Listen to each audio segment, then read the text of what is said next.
마가복음 5장 25절부터 34절 말씀입니다. 합독합니다. 시작.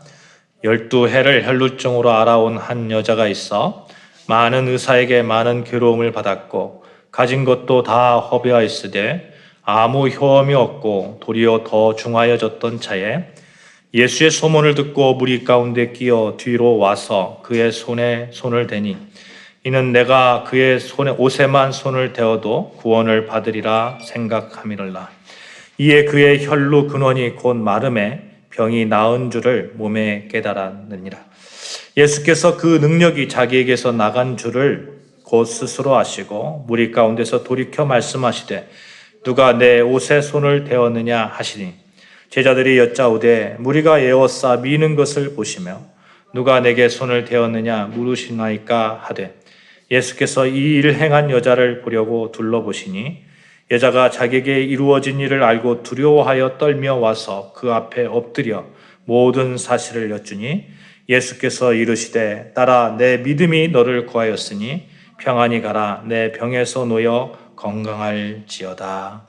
아멘.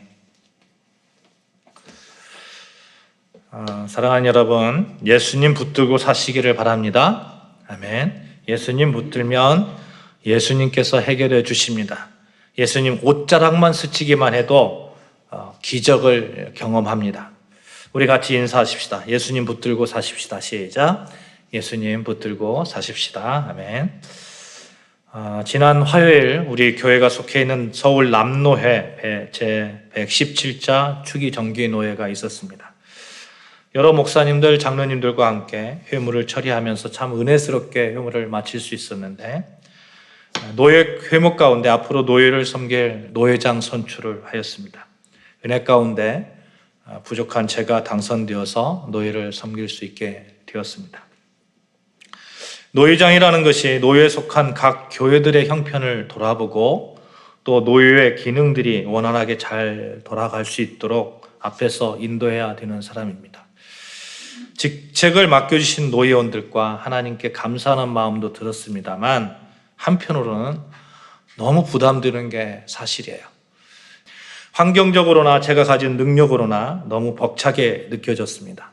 그러나 우리는 하나님의 권세로 사는 사람임을 믿고 하나님의 능력을 구하며 또 하나님께서 때를 따라서 필요한 것을 채워주실 것이라는 확신을 가지고 잘 감당할 수 있기를 기도하였습니다. 아멘. 그렇게 될 줄로 믿습니다. 여러분, 노회장 일을 잘 감당해야 되겠는데 그 일을 위해서 여러분의 기도의 도움이 필요합니다. 저를 위해서 그리고 우리 교회를 위해서 또 우리 교회가 속한 노예를 위해서 많이 기도해 주시기를 바랍니다. 아멘. 우리가 무슨 일을 할 때에 우리 힘으로 하려고 하면 힘이 들 것입니다. 그러나 예수님의 능력으로 하면 우리는 반드시 성공하리라 믿습니다. 그 믿음을 가지고 저도 더욱 예수님 붙들기를 소망하면서 믿음으로 나아가려고 합니다. 오늘 본문 마가복음 5장 보시면 혈루증을 앓았던 그런 여인이 나오잖아요. 이 여인이 처한 상황을 성경에서는 이렇게 기록하고 있습니다. 12해를 혈루증을 앓아 12해를 혈루증을 앓아온 한 여자가 있어 많은 의사에게 많은 괴로움을 받았고 가진 것도 다 허비하였으되 아무 효험이 없고 도리어 더 중하여졌던 차에 한 12년 동안 여러분 병마와 싸워온다고 한번 생각해 보십시오. 이 병원 저 병원 다니면서 가진 재산들 다 허비해 버렸어요. 조금이라도 나으면 괜찮았겠지만 전혀 낫지를 않은 그런 상황이었습니다. 이 여인이 가지고 있던 혈루증은 지속적으로 하혈을 하는 그런 증세를 가진 그런 병이거든요. 그러니까 부인병의 일종이죠. 레위기 15장에 보면 이 병은 부정한 병이라고 간주하고 있습니다. 그러니 사람들이 이 여인을 대할 때 어떻게 대하겠어요? 부정한 여인이라고, 상대하기 싫은 여인이라고 그렇게 대했을 겁니다. 접촉을 꺼렸을 거예요. 더군다나 돈이라도 좀 있었으면 그나마 좀 나았을 텐데 이 병원 저 병원 다니면서 돈이란 돈은 재산은 다 탕진하고 병도 안 낫고 한마디로 이 여인은 12년 동안 최악의 상태를 경험하고 있는 거죠. 이런 최악의 상태 속에서 그녀가 살고 있는 마을에 예수님이 이렇게 지나간다는 이야기를 듣는 거죠. 그녀가 어땠을까요? 어땠을까요? 예수님에 대해서 이미 소문을 듣고 알고 있잖아요. 예수님께서는 회당장 아이로라고 하는 사람의 죽어가는 딸을 살리셨다는 이야기, 귀신을 쫓아내셨다는 이야기, 중풍병자를 고쳤다는 이야기, 나병 환자를 고쳤다는 이야기, 이런 이야기들을 수없이 많이 들었을 겁니다. 어쩌면 예수님이 나를 고칠 수 있겠구나, 예수님만이 나의 희망이 될 수 있겠구나, 이 여인 그런 마음 가지지 않았겠습니까? 12년 동안 수많은 의사들을 만나면서 돈은 다 떨어졌고 이제는 의사를 만날 수도 없습니다. 사람들은 자기를 가망이 없다고 합니다. 이런 상황 속에서, 이런 삶의 현장 속에서 예수님의 소문을 듣고 예수님이 자기 마을을 지나간다고 하니까 예수님만이 희망이 되는 거죠. 근데 어떻게 해서든지 예수님 앞에 나아가려고 합니다. 그래서 예수님을 만나려고 하는데 많은 사람들이 모여 있는 거예요. 그러니까 감히 예수님 앞에 나타나서 예수님 나를 고쳐주세요 이렇게 말할 그런 용기도 안 나는 거예요. 용기도. 그러니까 몰래 숨어가지고 지나가는 예수님 옷자락만 싹 스치는 거죠. 싹 만지는 거예요. 몰래 만지는 거예요. 몰래. 예수님 몰래. 성경에서는 그때의 상황을 이렇게 기록하고 있어요. 예수의 소문을 듣고 무리 가운데 끼어 뒤로 왔다고 그래요. 그의 옷에 손을 대니 이는 내가 그의 옷에만 손을 대어도 구원을 받으리라 생각함일러라. 이 여인이 어떻게 왔습니까? 앞으로 왔습니까? 아니요. 뒤로 왔어요. 뒤로. 몰래 왔어요. 몰래. 그리고 예수님의 옷자락만 스치는 거예요.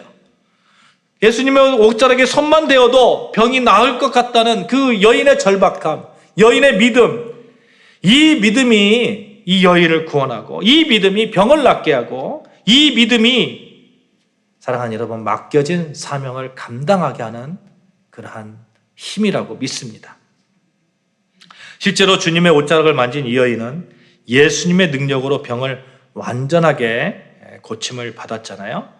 예수님께서 이렇게 자기의 능력이 빠져나가는 것을 보시고 뭐가 빠져나갔는데 그러니까 제자들이 막 돌아다니면서 이게 무슨 일이야? 그러니까 여인이 무서우니까 예수님 앞에 와서 제가 그랬습니다.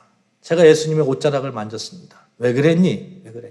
제가 예수님의 옷자락만 만지면 제가 나을 것이라고 믿고 만졌습니다. 예수님께서 하신 말씀이 뭐예요?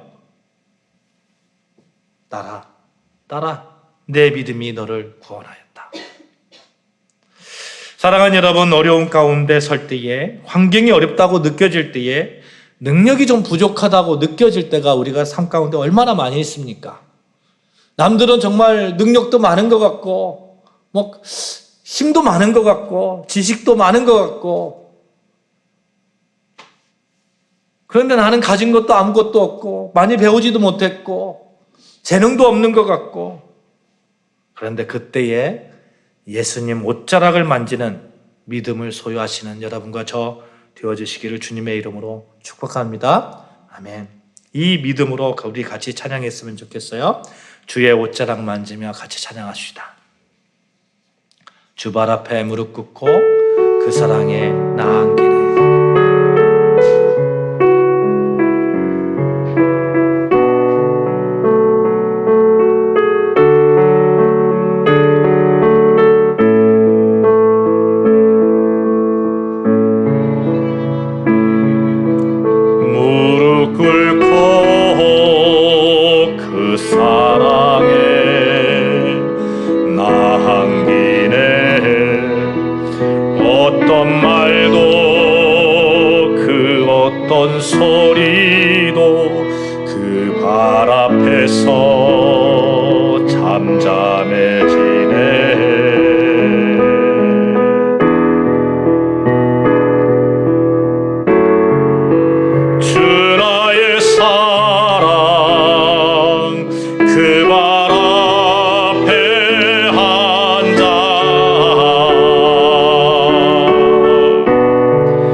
사랑의 노래가 되네.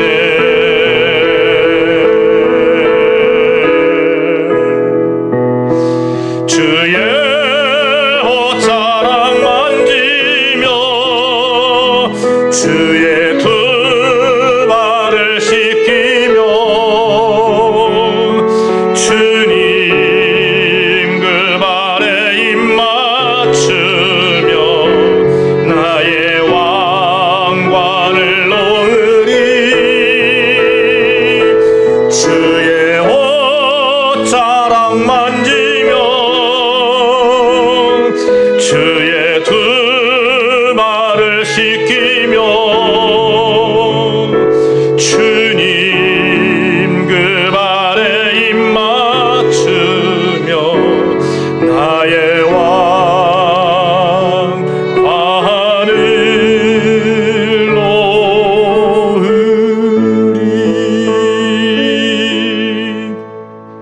사랑하는 여러분, 우리는 사실 능력이 참 많이 갖고 있지 않은 그런 사람들입니다. 누구나 완벽한 능력을 갖고 있지는 않습니다. 그러나 그때에 우리가 겸손하게 예수님 붙들면 하나님께서 주시는 능력으로 능히 할 수 있는 사람들입니다. 그래서 하나님의 백성된 능력으로 살기 위해서 우리 삶은 반드시 예수님을 붙드는 그런 삶이 되어야 됩니다. 바울은 히브리서 12장 2절 말씀에 믿음의 주요 온전하게 하시는 이인 예수를 바라보자 이렇게 말씀합니다. 괜히 예수를 바라보자고 합니까? 이렇게 권면하는 이유가 있어요. 예수만이 우리 삶의 그 힘이 되시고 우리 삶에 병들어 있는 것을 치유할 수 있고 예수만이 우리가 하나님의 권세로 살아갈 수 있게 하는 그런 길을 제시해 주시고 예수만이 하나님께서 맡겨주신 그 모든 일을 감당할 수 있는 그러한 힘, 능력, 권세 이런 것들을 허락해 주시기 때문에 그렇습니다. 예수를 붙들지 않고 환경을 붙들고 자기 자신의 능력을 붙들면 삶에서 심각한 그런 어려움을 겪는 것을 수도 없이 보잖아요.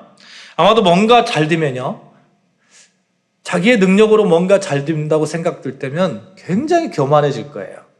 또 자기의 능력으로 넘을 수 없는 벽을 만나면 그냥 낙심하고 무너져 버릴 것입니다. 구약에 보면 엘리야라는 선지자가 나와요. 열왕기상 18장 이하에 보시면 바알 선지자 450명과 아세라 선지자 400명을 모이게 하고 하나님과 바알 중에 누가 진짜 살아계신 그런 신인지 대결을 하는 그런 장면이 나옵니다. 엘리야는 이 사건을 통해서 바알 선지자를 싹 몰살합니다. 그런 용감한 사람이었어요. 바알과 아세라를 믿고 있던 당시 왕비였던 이세벨이라는 여자가 있습니다. 이 여자가 자기가 섬기고 있는 바알을 섬기는 그런 바알 선지자들을 싹 죽였다는 그런 소식을 듣고 엘리야를 가만 놔주지 않겠다는 거예요. 그래서 엘리야를 죽이겠다고 합니다. 왕비가 죽이겠다고 하니까 그냥 바알 선지자들 그 싸움에서 다 죽였던 그 용감했던 그 엘리야가 도망가 버리는 거죠. 도망가 버리는 거예요. 당시 최고의 권력자가 그런 말을 하니까 도망가 버리는 거예요. 너무너무 괴로워서 노뎀나무 아래에서 죽기를 청하잖아요. 하나님, 나 죽기를 원합니다. 내가 바알 선지자들과 싸워가지고 다 이겼고 바알 선지자들 다 죽였음에도 불구하고 하나님 이게 뭡니까? 왜 나를 죽이려고 합니까? 주랭랑을 쳤던 엘리야의 말임. 그 말 우리가 좀 기억해 볼 필요가 있을 것 같아요. 여러분, 엘리야는 믿음의 선조, 믿음의 영웅이라고 합니다. 그런데 엘리야가 흔들린 이유가 있어요. 주위의 어떤 상황들, 환경들, 자기의 능력을 어느 한순간 봤기 때문에 그렇습니다. 우리가 믿음 가운데 살아가잖아요. 믿음 가운데 살아갈 때에 예수님 붙들 때가 있어요. 붙들고 정말 능력 있게 나아갈 때가 있습니다. 그런데 어느 순간에 예수님 놓아버릴 때가 있다니까요. 예수님 놓아버리고 환경을 붙들 때가, 환경을 바라보고 이럴 때가 있어요. 그때는 반드시 두려움이 찾아옵니다. 자기의 능력으로 도저히 어떻게 할 수 없는 이세벨이라는 그 왕비의 권력을 봤을 때 그 왕비의 권력을 보는 그 이유가 뭡니까? 하나님만 바라보던 그 엘리야가 어느 순간 하나님을 놓고 자기 상황을 바라보고 그렇게 된다니까요. 믿음의 그 좋은 선조, 엘리야도 그랬는데, 믿음의 영웅 엘리야도 그랬는데 우리는 안 그렇겠습니까? 우리도 어떤 때는 하나님만 바라보다가 어떤 때는 사망의 음침한 골짜기로 다니면서 그냥 하나님 없는 것처럼 그렇게 느껴지고 예수님 놓을 때가 있고. 사랑하는 여러분, 우리는 어렵다고 느껴질 때에, 자신이 없다고 느껴질 때에, 부족하다고 느껴질 때에 우리의 믿음을 다시 한번 더 바라봐야 돼요. 우리 믿음을 바라보고, 그리고 우리 믿음에 좀 구멍이 난 곳이 있다면 예수님을 반드시 붙드시기를 주님의 이름으로 축복합니다. 그래서 우리는 이런 자세로 세상을 살아가야 합니다. 예수님 바라보고 예수님 붙들면 성공하지만, 세상을 바라보고 자신의 힘을 바라보고 믿음을 놓으면 우리는 실패한다. 베드로가 물 위를 걸을 때의 상황을 한번 보세요. 한 번은 제자들이 예수님과 잠시 헤어져서 자기들끼리 갈릴리 호수를 건널 때의 일입니다. 배를 타고 건너는데 한밤중에 예수님께서 저쪽에서 걸어오시는 거예요. 귀신인가 하고 무서워했는데 예수님께서 나야, 나 너희들의 스승 나야, 나 예수야. 베드로가 너무 놀라잖아요. 너무 놀라니까 놀랍고 막 부럽기도 하고, 그러니까 예수님 저도 걷고 싶습니다. 그럼 걸어와. 베드로가 예수님을 바라보면서 걷습니다. 안심하니 두려워 말라 하는 그 예수님 바라보면서 예수님을 향해서 걷습니다. 그런데 잠시 후 베드로가 바다 물결을 보고 놀라운 순간 물속에 빠지잖아요. 성경에 이렇게 기록하고 있어요. 마태복음 14장 30절, 바람을 보고 무서워 빠져가는지라. 베드로가 빠지는 이유가 뭐 때문에요? 바람을 보고. 예수님 보고 예수님의 그 말씀에 의지해서 예수님 바라보고 나아가다가 어느 순간 바람을 바라볼 때가 있다니까요. 예수님 바로 앞에 있음에도 바람을 바라볼 때가 있습니다. 다른 말로 우리가 정말 주님 앞에 나와서 열심히 기도하고 열심히 찬양하고 말씀을 보고 하면서도 바람을 바라볼 때가 있습니다. 아니, 내가 지금 바다를 걷고 있네? 신기하네? 감사하구나. 감탄하면서도 내가 사람인데 이렇게 걸어도 되나? 이 물 위를 걸어도 되나? 이건 불가능한 일이야. 이렇게 생각할 때가 있습니다. 베드로는 자기가 예수님을 붙들고 있고 예수님이 자기를 지켜보고 계시다는 사실을 잊어버린 것이죠. 그러니 물속에 빠져버리는 거예요. 그때 예수님께서 뭐라고 말씀하시죠? 마태복음 14장 31절 제가 봉독해 드리겠습니다. 예수께서 즉시 손을 내밀어 그를 붙잡으시며 이르시되 믿음이 작은 자여 왜 의심하였느냐. 지금 베드로하고 예수님하고 어느 간격이에요? 예수님이 손을 뻗치면 베드로의 손을 잡을 수 있는 그 간격이에요. 예수님이 지금 물 위에 이렇게 걷고 있는 그 광경을 앞에서 보고 있어요. 또 예수님께서 자기도 실제로 걸어봤어요. 물 위를 걸어본 상황에서, 그 상황에서 예수님이 바로 앞에 있는 1m 이내에 있는 그 상황에서 바람을 바라보고 물에 빠져가는 그런 베드로의 모습. 사랑하는 여러분, 만약에 우리가 바람을 바라보고 무서워하고 바다에 빠져 들어갈 때에 그런 상황에 있다면 예수님의 음성을 들으시기를 바랍니다. 예수님의 손을 탁 붙드시기를 바라요. 예수님은 여러분을 기적의 물가로 다시금 인도해 주실 것입니다. 죄 많은 우리가 하나님의 백성 된 것도 기적이잖아요. 하나님의 백성으로 하나님의 권세 아래 살면서 그 권세를 누리는 것조차도 기적입니다. 왜 이 기적을 모르면서 놓고 삽니까? 제가 들은 얘기인데요. 어느 개척교회 목사님이 새벽 기도에 기도를 하는 거예요. 기도를 하는데 정말 너무너무 어려운 거예요. 교회가 너무너무 어려운데 그냥 아무 기도도 안 나오더라는 거예요. 교회 아시잖아요. 개척교회 얼마나 어려운지. 그냥 아무 기도도 안 나오는 거예요. 지금 재정적으로 얼마가 필요한데. 근데 옆에서 사모님이 아버지 하나님 그렇게 기도하라는 거죠. 목사님이 한숨만 푹푹 쉬고 있다가 갑자기 하나님께 회개했다고 하죠. 왜 회개했는지 아십니까? 하나님이 내 아버지인데. 하나님이 내 아버지인데. 아니, 아버지가 그렇게 하나님의 권세가 있고 능력이 있으신 분인데 내가 왜 걱정하면서 내가 왜 한숨만 쉬고 있지?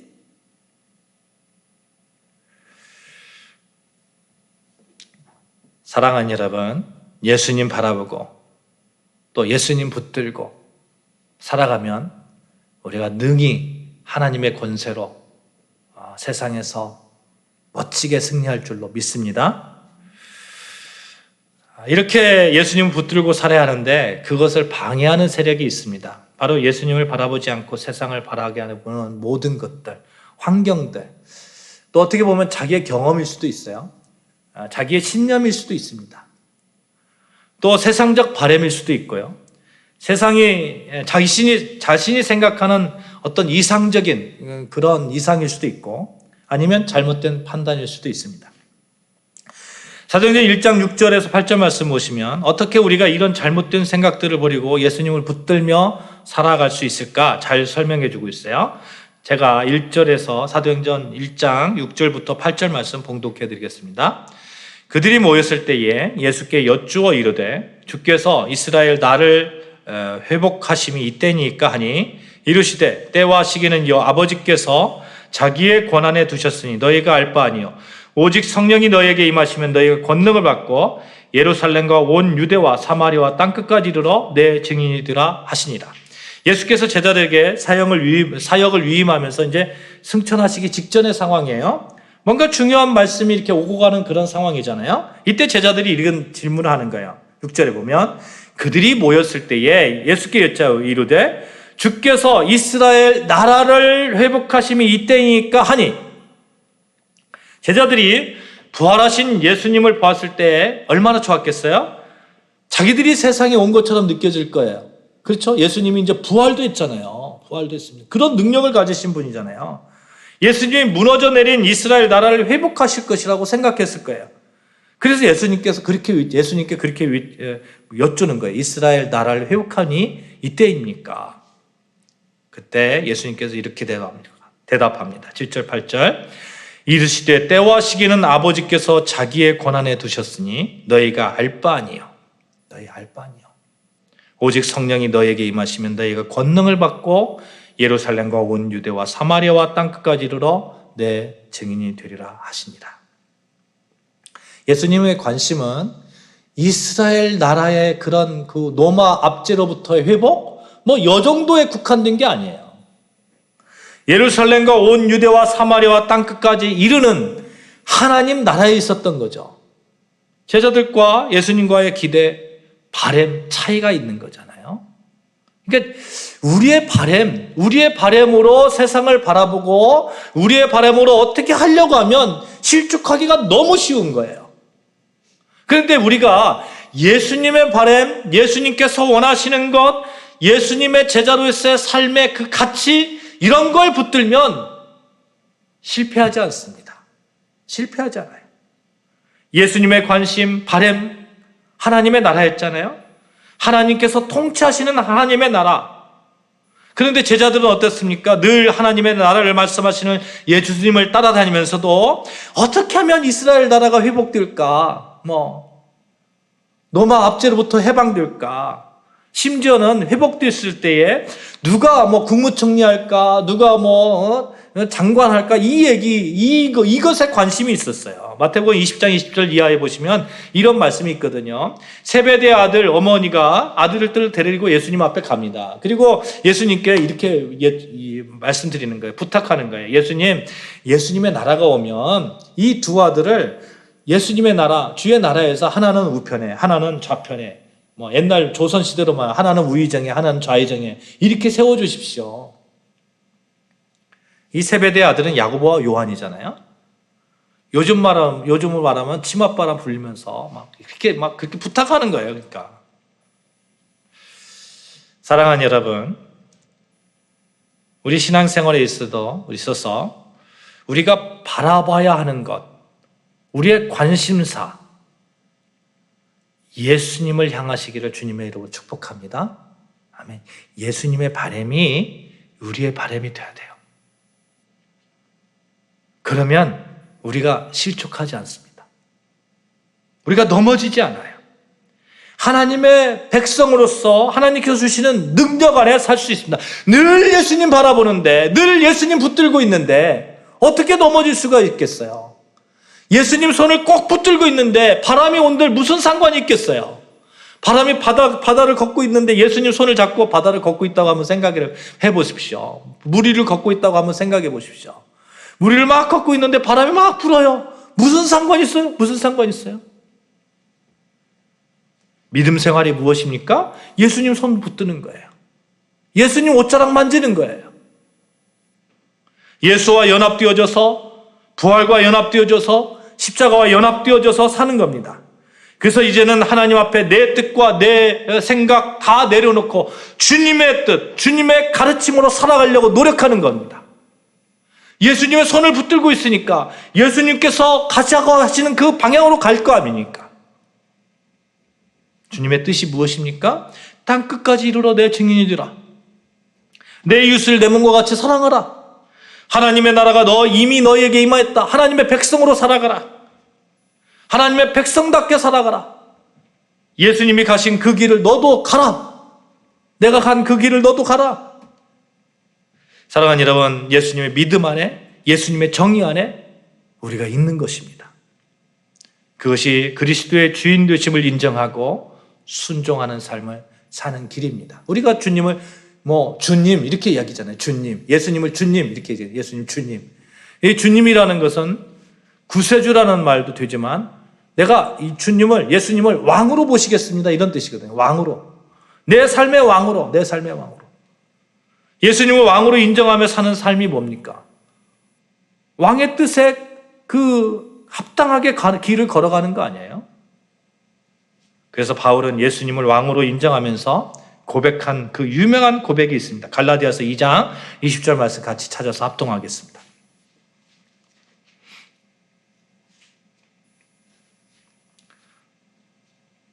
갈라디아서 2장 20절 말씀입니다. 시작. 내가 그리스도와 함께 십자가에 못 박혔나니 그런즉 이제는 내가 사는 것이 아니요 오직 내 안에 그리스도께서 사시는 것이라. 이제 내가 육체 가운데 사는 것은 나를 사랑하사 나를 위하여 자기 자신을 버리신 하나님의 아들을 믿는 믿음 안에서 사는 것이라. 오직 내 안에 누가 산다고요? 그리스도께서 산다고요. 바울은 늘 삶 가운데서 예수님 붙들고 살았어요. 예수님 옷자락 붙들고 살았어요. 예수님 손 붙들고 살았어요. 그래서 내 안에 그리스도께서 사신다. 이 고백이 있었던 거예요. 사랑하는 여러분, 우리 삶 가운데서, 우리 신앙 가운데서 내 안에 그리스도께서 사신다. 이 고백처럼 귀한 고백이 어디가 있습니까? 예수님을 왕으로 인정하며 사는 자들, 예수님의 옷자락에도 만지며 사는 자들, 그들에게 주시는 선물이 있어요. 그것은 예수의 능력으로 살아갈 수 있는 힘입니다. 다른 표현으로 예수의 능력이 내 능력이 된다는 거예요. 하나님의 능력이 약하고 약한 나에게 다가오셔서 이제 내가 하나님의 능력으로 살아간다는 겁니다.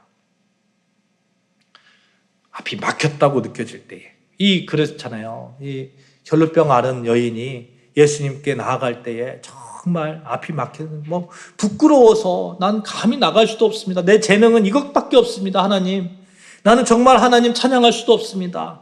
내 재능, 내가 가진 것, 이것 가지고 어떻게 주님의 일을 감당할 수 있겠습니까? 그때에 예수님께 그래도 나아가잖아요. 그래도 나아가서 잡잖아요. 잡을 때에는, 예수님 손 붙들 때에는 능력이 예수님께서 우리에게 이렇게 전해지는 것이죠. 예수님께서 예수님의 손을 붙드는 자들에게 기가 막힌 선물을 하시는데, 오직 성령이 너희에게 임하시면, 다른 말로 뭐예요? 보혜사 성령님. 보혜사라는 돕는다 이런 뜻이거든요. 성령께서 돕겠다는 거예요. 예수님의 보증입니다. 보증. 여러분과 저를 향한 보증이에요.